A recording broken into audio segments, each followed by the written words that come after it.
ओम श्री गणेशाय नमः। जय श्री कृष्ण। आज मैं श्रीमद् भागवत महापुराण के तृतीय स्कंद के पंचदशों अध्याय के भावार्थों को पढ़ने जा रही हूँ, जिसमें जय विजय को सनकादि का शाप के बारे में बताया गया है। उनके इस प्रकार देखते रहने पर भी वे मुनिगण उनसे बिना कुछ पूछताछ किए जैसे स्वर्ण और वज्रमय किवारों से युक्त पहली 6 ड्योरी लांघ कर आए थे, उसी प्रकार उनके द्वार में भी घुस गए। उनकी दृष्टि तो सर्वत्र मात्र थी और वे निसंक होकर सर्वत्र बिना किसी रोक टोक के विचरते थे। वे चारों कुमार पूर्ण तत्वज्ञ थे तथा ब्रह्मा की सृष्टि में आयु में सबसे बड़े होने पर भी देखने में 5 वर्ष के बालकों से जान पड़ते थे और दिगंबर वृत्ति से नग्न धड़ंग रहते थे। उन्हें इस प्रकार निसंकोच रूप से भीतर जाते देख उन द्वारपालों ने भगवान के शील स्वभाव के विपरीत सनकादि के तेज की हंसी उड़ाते हुए उन्हें बेत अड़ाकर रोक दिया। यद्यपि वे ऐसे दुर्व्यवहार के योग्य नहीं थे। जब उन द्वारपालों ने वैकुंठवासी देवताओं के सामने पूजा के सर्वश्रेष्ठ पात्र उन कुमारों को इस प्रकार रोका, तब अपने प्रियतम प्रभु के दर्शनों में विघ्न पड़ने के कारण उनके नेत्र सहसा कुछ क्रोध से लाल हो जाते और वे इस प्रकार कहने लगे। मुनियों ने कहा, अरे द्वारपालों, जो लोग भगवान की महती सेवा के प्रभाव से इस लोक को प्राप्त होकर यहाँ निवास करते हैं, वे तो भगवान के समान ही समदर्शी होते हैं। तुम दोनों भी उन्हीं में से हो, किंतु तुम्हारे स्वभाव में यह विषमता क्यों है? भगवान तो परम शांत स्वभाव हैं, उनका किसी से विरोध भी नहीं है। फिर ऐसा कौन है जिस पर शंका की जा सके? तुम स्वयं कपटी हो, इसी से अपने ही समान दूसरों पर शंका करते हो। भगवान के उदर में यह सारा ब्रह्मांड स्थित है, इसलिए यहाँ रहने वाले ज्ञानी जन सर्वात्मा श्री हरि से अपना कोई भेद नहीं देखते, बल्कि महाकाश में घटाकाश की भांति उनमें अपना अंतर्भाव देखते हैं। तुम तो देव रूपधारी हो, फिर भी तुम्हें ऐसा क्या दिखाई देता है जिसने तुमने भगवान के साथ कुछ भेदभाव के कारण होने वाले भय की कल्पना कर ली है? तुम तो इस भगवान वैकुंठ नाथ के पार्षद, किंतु तुम्हारी बुद्धि बहुत मंद है। अतएव तुम्हारा कल्याण करने के लिए हम तुम्हारे अपराध के योग्य दंड का विचार करते हैं। तुम अपनी मंद वेद बुद्धि के दोष से इस वैकुंठ लोक से निकलकर उन पापमय योनियों में जाओ, जहाँ काम, क्रोध, लोभ, प्राणियों के ये 3 शत्रु निवास करते हैं। सनकादि एक कठोर वचन सुनकर और ब्राह्मणों के शाप को किसी भी प्रकार के शस्त्र समूह से निवारण होने योग्य न जानकर श्री हरि के वे दोनों पार्षद अत्यंत दीन भाव से उनके चरण पकड़कर पृथ्वी पर लौट गए। वे जानते थे कि उनके स्वामी श्री हरि भी ब्राह्मणों से बहुत डरते हैं। फिर उन्होंने अत्यंत आतुर होकर कहा, भगवान, हम अवश्य अपराधी हैं, अतः आपने हमें जो दंड दिया है वह उचित ही है और वह हमें मिलना ही चाहिए। हमने भगवान का अभिप्राय न समझकर उनकी आज्ञा का उल्लंघन किया है। इससे हमें जो पाप लगा है वह आपके दिए हुए दंड से सर्वथा धुल जाएगा। किंतु हमारी इस दुर्दशा का विचार करके यदि करुणावश आपको थोड़ा सा भी अनुताप हो तो ऐसी कृपा कीजिए कि जिससे उन अधमाधम योनियों में जाने पर भी हमें भागवत स्मृति को नष्ट करने वाला मोह न प्राप्त हो।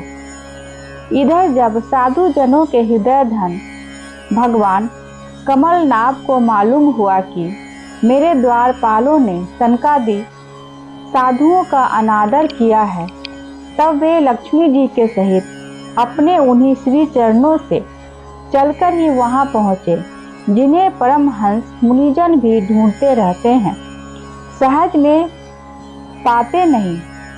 सनकादि ने देखा कि उनकी समाधि के विषय श्री वैकुंठनाथ स्वयं उनके नेत्र गोचर होकर पधारे हैं। उनके साथ साथ पार्षदगण छत्र चामरादि लिए चले रहे हैं तथा प्रभु के दोनों ओर राजहंस के पंखों के समान 2 श्वेत चंबड़ डुलाए जा रहे हैं। उनकी शीतल वायु से उनके श्वेत छत्र में लगी हुई मोतियों की झालर हिलती हुई ऐसी शोभा दे रही है, मानो चंद्रमा की किरण से अमृत की बूंदें झर रही है। प्रभु समस्त सद्गुणों के आश्रय हैं। उनकी सौम्य मुख मुद्रा को देखकर जान पड़ता था मानो वे सभी पर अनवरत कृपा सुधा की वर्षा कर रहे हैं। अपनी स्नेहमय चितवन से वे भक्तों का हृदय स्पर्श कर रहे थे तथा उनकी सुविशाल श्याम वक्षस्थल पर स्वर्ण रेखा के रूप में जो साक्षात लक्ष्मी जी विराजमान थे, उनसे मानो वे समस्त दिव्य लोकों के चूड़ामणि बैकुंठ धाम को सुशोभित कर रहे थे। उनके पीताम्बर मंडित विशाल नितंबों पर झिलमिलाती हुई करधनी और गले में भ्रमरों से मुखारित वनमाला विराज रही थी तथा वे कलाइयों में सुंदर कंगन पहने अपना एक हाथ गरुड़ जी के कंधे पर रख दूसरे से कमल का पुष्प घुमा रहे थे। उनके अमोल कपोल बिजली की प्रभा को भी जलाने वाले मकराकृत कुंडलों की शोभा बढ़ा रहे थे। उभरी हुई सुधर नासिका थी, बड़ा ही सुंदर मुख था, सिर पर मणिमय मुकुट विराजमान था तथा चारों भुजाओं के बीच महामूल्यवान मनोहर हार की और गले में कौस्तुभ मणि की अपूर्व शोभा थी। भगवान का श्री विग्रह बड़ा ही सौंदर्यशाली था।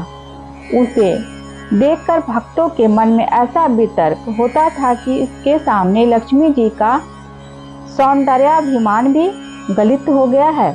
ब्रह्मा जी कहते हैं, देवताओं, इस प्रकार मेरे महादेव जी के और तुम्हारे लिए परम सुंदर विग्रह धारण करने वाले श्री हरि को देखकर सनकादि मुनिवर ने उन्हें सिर झुकाकर प्रणाम किया। उस समय उनकी अद्भुत छवि को निहारते निहारते उनके नेत्र तृप्त नहीं होते थे। सनकादि मुनिवर निरंतर ब्रह्मानंद में निमग्न रहा करते थे, किंतु जिस समय भगवान कमल नयन के चरणारविंद मकरंद से मिली हुई तुलसी मंजरी के गंध से सुवासित वायु ने नासिकार ग्रंथों के द्वारा उनके अंतःकरण में प्रवेश किया, उस समय वे अपने शरीर को संभाल न सके और दिव्य गंध के उनके मन में भी खलबली पैदा कर दी। भगवान का मुख नील कमल के समान था, अति सुंदर अधर और कुंडकली के समान मनोहर हाथ से उसकी शोभा और भी बढ़ रही थी। उसकी झांकी करके वे कृतकृत्य हो गए और फिर पदराग के समान लाल लाल नखों से सुशोभित उनके चरण कमल देखकर वे उन्हीं का ध्यान करने लगे। इसके पश्चात वे मुनिगण अन्य साधनों से सिद्ध न होने वाली स्वाभाविक अष्टसिद्धियों से समस्त श्री हरि की स्तुति करने लगे, जो योग मार्ग द्वारा मोक्ष पद की खोज करने वाले पुरुषों के लिए उनके ध्यान का विषय अत्यंत आदरणीय और नयनानंद की वृद्धि करने वाला पुरुष रूप प्रकट करते हैं। सनकादि मुनियों ने कहा, अनंत, यद्यपि आप अंतर्यामी रूप से दृष्टिचित पुरुषों के हृदय में भी स्थित रहते हैं, तथापि उनकी दृष्टि से ओझल ही रहते हैं। किंतु आज हमारे नेत्र के सामने तो आप साक्षात विराजमान हैं प्रभु। जिस समय आपसे उत्पन्न हुए हमारे पिता ब्रह्मा जी ने आपका रहस्य वर्णन किया था, उसी समय स्वर्ण रंध्रों द्वारा हमारे बुद्धि में तो आप आ विराजे थे, किंतु प्रत्यक्ष दर्शन का महान सौभाग्य तो हमें आज ही प्राप्त हुआ है। भगवान, हम आपको साक्षात परमात्म की जानते हैं। इस समय आप अपने विशुद्ध सत्वमय विग्रह से अपने इन भक्तों को आनंदित कर दिया है। आपकी इस सगुण साकार मूर्ति को राग और अहंकार से मुक्त मुनिजन आपकी कृपा दृष्टि से प्राप्त हुए सुदृढ़ भक्ति योग के द्वारा अपने हृदय में उपलब्ध करते हैं। प्रभु, आपका श्रेयस अत्यंत कीर्तनीय और सांसारिक दुखों की निवृत्ति करने वाला है। आपके चरणों की शरण में रहने वाले जो महाभाग आपकी कथाओं के रसिक हैं, वे आपके अत्यंत प्रसाद मोक्ष पद को भी कुछ अधिक नहीं गिनते। फिर जिन्हें आपकी जरा सी टेढ़ी भौं ही भयभीत कर देती है, उन इंद्र पद आदि अन्य भोगों के विषय में तो कहना ही क्या है। यदि हमारा चित्त भौरे की तरह आपके चरण कमलों में ही रमन करता रहे, हमारी वाणी तुलसी के समान आपके चरण संबंध से ही सुशोभित हो और हमारे कान आपकी सुयस सुधा से परिपूर्ण रहे, तो अपने पापों के कारण भले ही हमारा जन्म नरकादि योनियों में हो जाए, इसकी हमें कोई चिंता नहीं है। विपुल कीर्ति प्रभु, आपने हमारे सामने जो यह मनोहर रूप प्रकट किया है, उससे हमारे नेत्रों को बड़ा ही सुख मिला है। विषायक अति अजितेंद्रिय पुरुषों के लिए इसका दृष्टिगोचर होना अत्यंत कठिन है। आप साक्षात भगवान हैं और इस प्रकार स्पष्टतया हमारे नेत्रों के सामने प्रकट हुए हैं। हम आपको प्रणाम करते हैं। आज मैं श्रीमद् भागवत महापुराण के तृतीय स्कंद के पंचदशों अध्याय के भावार्थों को पढ़ी हूँ, जिसमें जय विजय को सनकादि का शाप के बारे में मैंने पढ़ा है। यदि मेरे से कोई त्रुटि हुई होगी तो मुझे क्षमा करेंगे। जय श्री कृष्ण।